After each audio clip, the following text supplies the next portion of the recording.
જીર્ણોદ્ધાર કરવાનો છે. જીર્ણોદ્ધાર કરવાનો હે? સતીબમાં જઈએ પણ હવે જ્યારે મેળ પડે ત્યારે. હા હા જો બાજુમાં કેટલું પાણી મીઠું હે અને પાછું કેટલું ઊંચું છે. આવું પાણી માથે પડી જાય. પાણી મીઠું આ કુવાથી જ આ બધી વાડી પીવે. અને વિચાર છે શાક બકાલો ખેલોર કરાવી માલિકો બધું ઉતરાય આ કુવામાં છે. પાણી દર્શન થાય. ખેલોર કરીએ ને અહીંયા બધું જામે કીધું કે આગળ એક જવાનું વાડી માથે દરિયાની બાજુમાં કઈ પાણી મીઠું હોય ઈ કાર મારા ઈ કેરા પોતે પણ મેં નથી આંબરેલું પણ ઈ ભાઈ એમ કે રાખી સ્વામિનારાયણ ભગવાને 1 રૂપિયાનો સિક્કો નાખી અને પછી પાણીથી સ્નાન કર્યું એમ સ્નાન નથી કર્યું ચાંદીનો સિક્કો નાખી પાણીના પૈસા મૂળ ચૂકાવીને પછી અને નાહે. પછી પાણી અંદર આવ્યું એનાથી મહારાજે સ્નાન કર્યું આમાં ચિંતામણી આપણી છે ને ચિંતામણીમાં છે.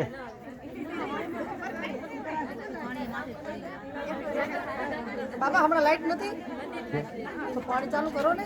કરીએ ત્યારે પાણી હમણાં ચાલુ હે તો બધા પાણી લે થોડું થોડું. ઈ ગાવ છે તો ત્યાં જવું પડે પાણી ને લાઈટ અને લાઈન છે ઓ ચારો આવે છે.